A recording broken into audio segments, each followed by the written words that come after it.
ایک سوال آیا کہ پانچوں نمازوں میں اگر بندہ صرف فرض ادا کرے باقی ساری رکھتے چھوڑ دے تو وہ کیا گناہگار ہوگا؟ مثلا فجر کے 2 فرض پڑھے، ظہر کے 4، عصر کے 4، مغرب کے 3 اور عشاء کے 4 فرض پڑھ لے، کیا یہ کافی ہے؟ بڑی توجہ کے ساتھ آپ نے سننا ہے۔ یہ چیز لوگوں کے ذہنوں میں ڈالی جا رہی ہے کہ فرض پڑھ لو، باقی نماز پڑھنے کی کیا ضرورت ہے؟ یہ نفل نماز تو فالتو ہے۔ استغفر اللہ۔ اب سنیں ذرا کہ نماز کی کون کون سی رکعتیں پڑھنا لازمی ہے۔ پہلی بات، جو نماز فرض ہے یعنی فرض رکعتیں ہیں، ان کو تو پڑھنا ہی ہے، جو چھوڑے گا وہ حرام کام کرے گا۔ فرض سے آگے ہے واجب، یعنی نماز عشاء کے جو 3 وتر ہے یہ پڑھنا واجب ہے، لازم ہے۔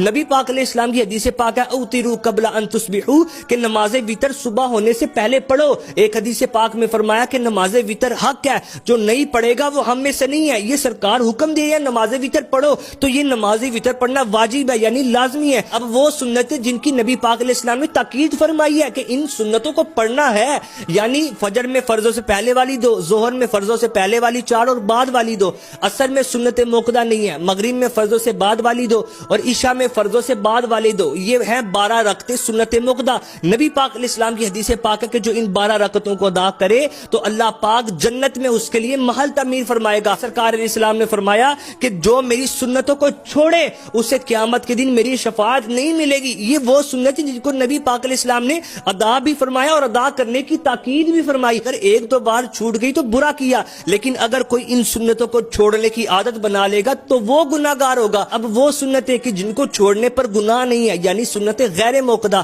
اور نوافل، وہ کون کون سی رکعتیں ہیں؟ ظہر میں سب سے آخری والی 2 رکعتیں، عصر میں فرضوں سے پہلے والی 4 رکعتیں، مغرب میں سب سے آخر والی 2 رکعتیں اور عشاء میں وتر سے پہلے والی 2 اور بعد والی 2۔ یہ ہیں نوافل اور سنتیں غیر موقدہ، تو ان کے چھوڑنے پر اگرچہ گناہ نہیں ہے، لیکن یہ ترغیب دینا کہ پڑھنے کی کیا ضرورت ہے، اگر پڑھنی ہی نہیں ہے تو پھر ان کو رکھا کیوں گیا؟ آپ دیکھو تو صحیح، ایک سجدہ بندہ رب کو کرتا ہے تو اللہ پاک ایک خطا بھی معاف فرماتا ہے، اس کا درجہ بھی بلند کرتا ہے، تو ہم کیوں ان کو چھوڑنے کی عادت بنا لیں؟ یہ کلپ اپنے تک نہیں رکھنا بلکہ اس کو آگے بھی شیئر کریں تاکہ لوگوں کی غلط فہمیاں دور ہو۔ اللہ کرے کہ ہم پکے نمازی بن جائیں۔